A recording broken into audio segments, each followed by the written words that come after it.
welcome to another episode of Lunch Hour Live. Appreciate you spending your lunch hour with me. I'm Sue O'Connell. You know, women make up less than 25% of STEM professionals in the United States. Now, those numbers are even lower for women of color, but there's a growing group of researchers writing a new chapter for women in STEM, and that's where we bring you Nova's latest documentary, Picture a Scientist.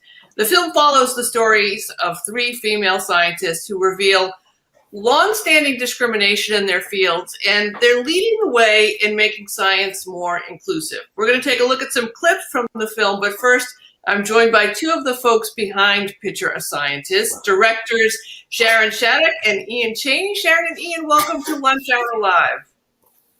Hi, thanks for having us. What an amazing film. It's one of these great documentaries that is about, a silo, but it actually is about every single industry that you can possibly imagine. I really was just so struck at how it resonated with my experiences, having never been involved in science. Sharon, why decide to make this film now? I have a 20-year-old now and I've been hearing about STEM and girls and involving them her entire academic career. Aren't we increasing more women in STEM, or do we have a long way to go? Yeah, that's a great question. I mean, I think we are. There has been a lot of improvement, obviously, over the years, and we're not saying that there hasn't been, but we are saying that it's slow. Like women only make up less than 25% of STEM professionals in the US. So that's, you got to ask yourself, like, why is it so low? And so the film really, what we want to do is look into like the cultural reasons why women might feel like maybe they're not welcome in science. And so that's kind of where we came from when we were making it. We were actually trying to, we just sort of notice as filmmakers and people who both have science backgrounds that there are a lot fewer women in science. Yeah, Ian, I want to talk to you too, because one of the great things about doing this science-based documentary is there's a lot of data and research, which is hard to look away from.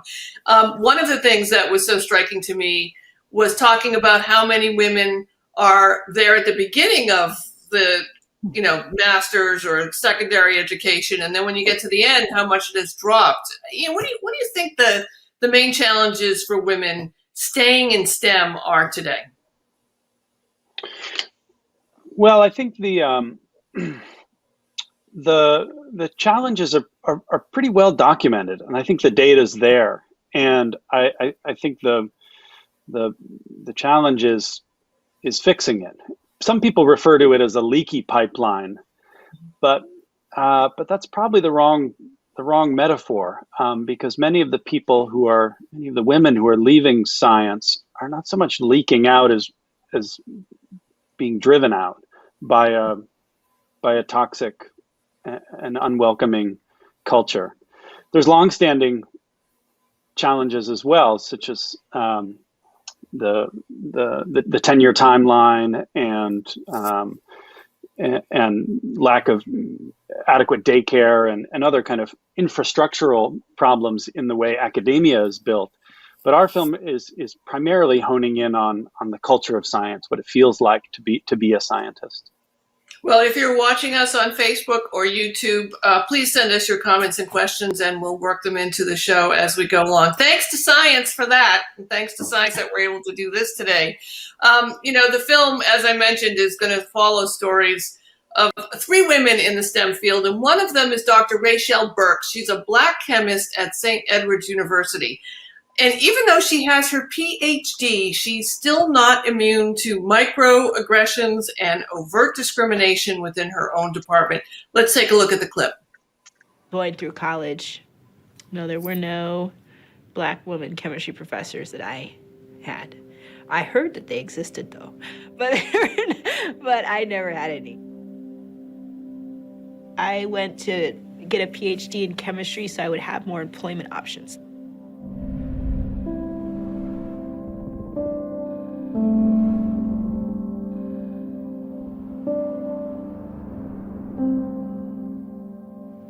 There are lots of things I love about the sciences and I love about academia and my job. but then there's also some real bull. In academia, as women of color, we're gonna have different types of abuse from different people. I remember when I was in my office once, sitting at my desk, at my computer. Like I've got, papers spread out. Someone comes into my office and for some reason assumes I'm the janitor. I mean, I've been in meetings where you've made a suggestion or said, well, what about this? And it was like you never spoke at all. But if a white guy says it, you're like, and now it'll magically be heard. Everybody watch this. Sometimes you get these critical emails, and criticism is something that as a scientist you have to get used to. But I think is it appropriate? There's been some cases where I'm like, wow, this is wildly inappropriate. You don't get to just say what you'd really want to say, like, how dare you? I'm gonna be seen as like the angry black woman trope anyway, but you have to like, okay, how do I minimize that? So you spend all this time trying to craft a response or an approach of how to like deal with it. It may not seem like a long time, 5 minutes, 10 minutes, 15 minutes, 20 minutes. And I think about all that time added up. That's time I'm not spending on grants, on writing papers, on networking with my peers, on just doing research with my students, because I'm trying to navigate these oppressive systems that people who are not in the marginalized communities, not only do they not have to do that, it doesn't even register. It's not something that they even think about, let alone it being a time suck in their schedule. Sharon, Dr. Burke's experience right there pretty much is emblematic of institutional sexism, institutional racism, the wasted time that people spend just trying to do something so they can get to do their jobs. And, you've got the layer of being a woman, and then put on that the challenges of being a black woman or other challenges, intersectionality that would be difficult for someone. But what particularly of this layer of race, how does that impact female scientists of color? I mean, yeah, I think that it's just that intersectionality just makes it all the harder for women of color and Black women in particular, who are such a small percentage of the hard sciences, if you want to call them that. I don't know. Talking with Rachel, I was like, wow, that just sounds exhausting. But it doesn't, every time we screen the film, like we screen it for audiences, and women of color are like, oh yeah, this is very, like, I've had the same experience. So it seems like it's, anecdotally, it seems very familiar and very universal to women of color. And I think it's just an added layer of feeling like you have to do all this extra stuff just to kind of prove yourself. And we hear that, we've heard that a lot, like from Black women feeling like, oh, I have to, do all this extra stuff and work, even harder than like the white man in my office just to like be considered equal. So I know it's not uncommon at all, but it is something that we really noticed as we were making the film. So. Yeah, Ian, just this week, Ian, Disney has announced that they have changed their attire requirements for their staffers in the parks. And one of the things they've changed is allowing hairstyles to be different, certain tattoos, cultural wardrobe choices that before were excluded. And then I read this at the beginning of the week, and then I saw your film, and the challenges that this doctor, especially Dr. Burks, especially talks about regarding her hair and the advice she gets, maybe well-intentioned but still racist advice about how she should present herself. Was that a common complaint that you found in doing the film when you're talking to female scientists of color? I think what's common is that there's this sense that, there's an image of what a scientist is that's been built up over decades. And And there's now an awakening more broadly that image is doing a lot of damage to a lot of people who want to be in the sciences and don't necessarily conform to that image. So the question becomes, how can we not just change who's in the room, but also change our sense of what it is to be a scientist and look like a scientist? And we should make a culture of science, as we should make a culture everywhere, where people can bring their whole selves to the job and not say, oh, I have to be ashamed of this part of my personality or my attire or my ethnicity, and I can't bring that into the lab. I have to somehow put on the lab coat and pretend to be somebody else. And I think that's that sense of wanting people to bring their whole selves into science was something we heard time and again in a lot of different forums. Sharon, are there places where STEM is actually becoming more inclusive?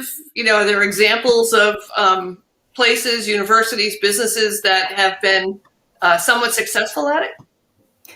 Yeah, I mean, and there are, I'm trying to think of, there's one specific example from, I think it was Medgar Evers College, actually in Brooklyn, where they had this pretty awful ratio of males to females in their computer science program. And then they were able to change kind of the metric of like the requirements for getting into the program, because they had sort of just said, oh, you have to have computer science in high school, you have to have programming experience to get in. And then after studying that, they realized, wait, we're actually excluding a lot of people who might be really good at this, who just never tried it before. So they were able to change the kind of requirements. And now they have 50-50 men and women in their computer science program and graduating from the program. And so it's cool to see, there are studies that show that, recruitment is trying to focus on women and, encourage women and girls, young girls, to do science and to be scientists. That does help. But yeah, it needs to go hand in hand with some cultural changes to kind of keep, as you're moving up and as you're starting to compete with your male peers, you don't, trying to eliminate the kind of this under the iceberg is what we call it in the movie, the gender harassment iceberg. We don't want women to feel like they don't belong and kind of make the choice to leave to a profession that maybe is more supportive of women. Well, one of the driving forces and the challenges there, and I would make the leap, thus the name picture scientist, is the problem is for some, the lack of women in STEM is that we don't see women in STEM. And when you think scientist, you associate it with white men. And even though obviously folks try to prevent this bias, it doesn't come naturally. One Harvard psychologist tested this theory with her students, and the results may unfortunately not surprise you. Let's take a look at the clip. The idea is that if two things have something in common, we'll be more easily able to put them together. And sometimes this just happens in our experience. Salt and pepper go together. They're opposites in one sense, but they go together because we combine them. The word king and queen go together. This is not a hard idea to imagine. And so we use this idea to argue that if two things have come to be associated over and over again in our experience, whether we know it or not, we will be faster to put them together. Nobody has any trouble understanding why this might be. It's a no-brainer, as a neuroscientist might say, okay? So imagine that in the test, you're asked to do something very simple. A word is gonna pop up in the middle of the screen. You're gonna see names of men and women. You're also gonna see words that are in two categories, family and career. And the career part that I've chosen, think scientific career. Words for career are words like scientist, laboratory, biologist. Words for home are going to be words like marriage, kitchen, children. All you have to do is put the two together, right? So if the name is a male name or the word is a career word, you will say left. And if it's a female name or a home word, you will say right. Okay, you got it. Keep that in your mind. Oh, and You have to go super fast to do this. By super fast, I mean like 700 milliseconds, meaning faster than a second to make each response. Okay, so simple, ready, go. Left, left, right, right, left, left, left, right, right, right, right, right, left, left, right, left, right, left, left, left, left, right, right. Excellent. The trouble arises, this is what makes it a test, that we now flip these. And now we'll do the other version. If it's a female name or a career word, like scientist or that, you'll say left. If it's a male name or a house word, you will say right. Okay? Everybody ready to go? Go. Left, left, right, left, left, left, right, left, right, left, right, left, left, right, left, right, left, left, right, left, right, left, left. Okay. So as a colleague of ours said, you don't need a computer to measure this bias. A sundial will do. And that's because the effect is palpable. So that was like one of those carnival games, where you're trying to get it done. You know that it's fixed against you, but you're still playing in it. And even the doctor, who is a woman who designed this, admits in the film that she struggled with the exercise, and she's a woman in STEM. So, Ian, I'm wondering, I'm kind of aware of my biases when I'm doing these things, and I like to blame it on institutionalism, but it does all sort of come from inside of us. Did you discover you had any biases about women in STEM that you hadn't noticed before, or that you did notice before, but you didn't realize that it was still kind of brewing around in there?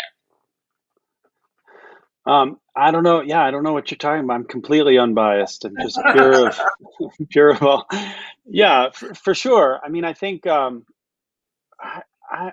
think it's pretty. I mean, it's unbelievably important and difficult work to kind of plumb the depths of your own biases. And I don't think the point of understanding implicit bias is to kind of let ourselves off the hook, of course, so much as to understand maybe the magnitude of the work involved in combating those biases. And it's not that anyone could ever be rid of biases in any sense and remain a human being. But Sharon, I was amazed at the the bringing the evidence parts to when the female scientists and professors got together and actually did some research. Well, not together. Some of them did it individually and then found out they were all kind of thinking the same thing. And then they went to bring it to supervisors of their departments, and they didn't want to see it, right? They didn't want to even know that it might exist. And this is in a scientific, this is at MIT, this is at, these are all places where you think that the science is going to rule and the data is going to be important. What is that just a human condition reaction that even if, we live in the sciences and we work in the sciences, we don't want to see something that might be not in harmony with how we view our experience to be? Totally. I mean, I think, we were just so struck by the fact that Nancy had this data. She tried to go to her supervisor and he wouldn't even look at it. And I think the central irony of this film, and the reason why Ian and I were so interested in working on this and making, telling this story, is that science does sort of purport to be free of bias, that it's this one place where you can just do your science. And if you do it well enough, you're going to rise to the top. You're going to win the Nobel. You're going to, be the best scientist out there. And really the truth is that that's not the case. And when you look at the data, it's very clear, who is able to rise to the top and who's not getting there. And so we just really wanted to get into that sort of meaty, contradiction, in this film. And that's why we feature women with their personal stories, but we also feature a lot of data just to sort of say, hey, this isn't just individual cases of bad luck. This is a systemic issue. Want to remind folks watching that if you've got questions or comments, you can put them in the comments section and we'll try to bring them to our discussion. You know, the other thing that I was struck by is this idea of a meritocracy, that the best people are always rise to the top no matter what. And that may be true for really exceptional people who face discrimination and bias, but just for an average exceptional person, if they happen to also be a woman or a woman of color or a person of color, it seems almost impossible for them to just be able to do their jobs and to get that job. And it seems to me you were able to focus the cost of this, right? That if we have access to everyone in the world and we're doing it in an equitable fashion, we should really be able to get the best of the best. Do you think that that's an argument that will resonate with the power brokers in science and the power brokers that there's actually an economic argument here to have equity and diversity? I think it does, and I in some ways it's almost lamentable that we should have to make that argument, because on some level this is just a simple matter of justice. You know, humans should be allowed to pursue their dreams and supported along that path.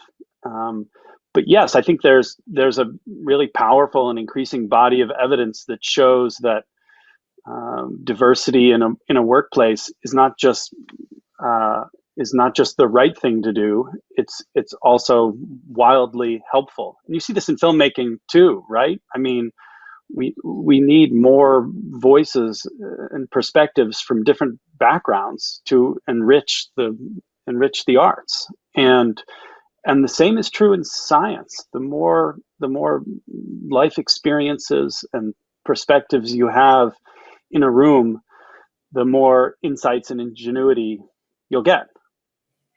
One of the other things you're able to really accomplish through some really great storytelling, I think, is the challenge that women, I think it's safe to say all women everywhere, face when it comes to sexual harassment, harassment in general that's gender-based. And you know, it was so clear to me, the saying, it's a ton of feathers. I think the line from the movie is, the ton of feathers is still a ton.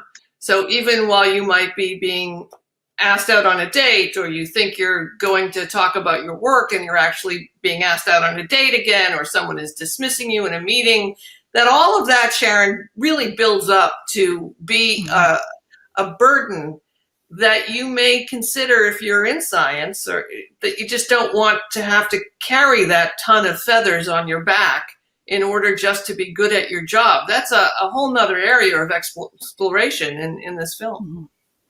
Yeah, I mean, that's really, you know, besides the sort of major slights, like we really want to, we talk a lot about the iceberg analogy in the film, where like there's the 10% above the waterline and that's like the really explicit, you know, sexual harassment, groping, like that kind of assault.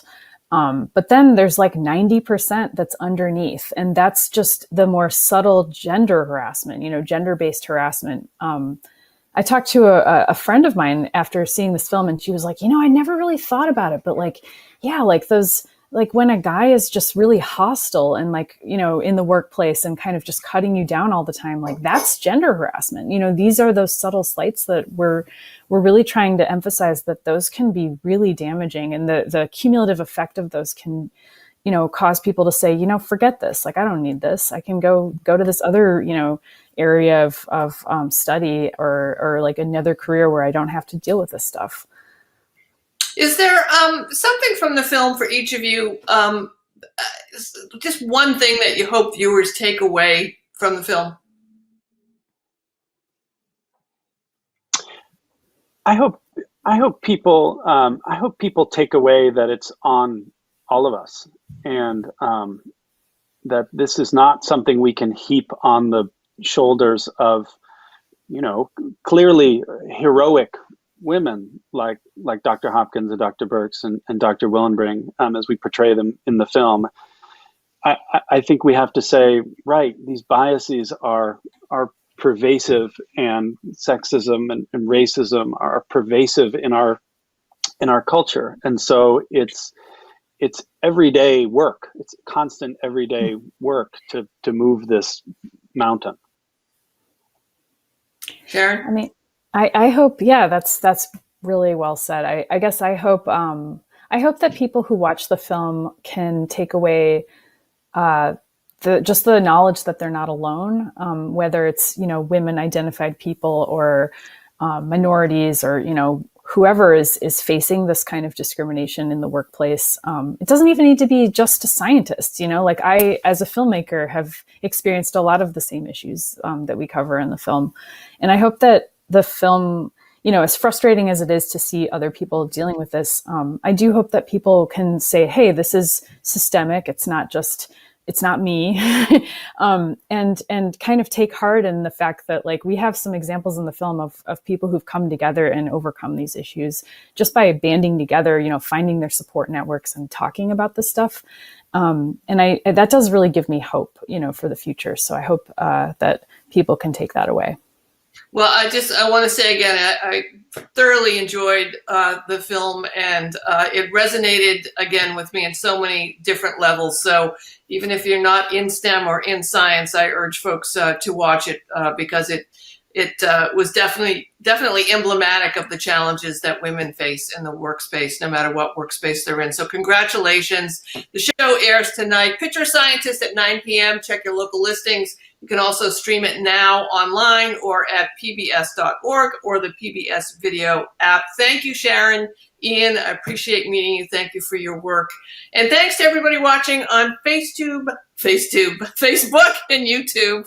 Just mush them together. They're both the same. We'll be back next Thursday with Nova's Fighting for Fertility, a new documentary exploring the barriers that families face when they are trying to start a family. I'm Sue O'Connell. Have a safe week. I'll see you again soon.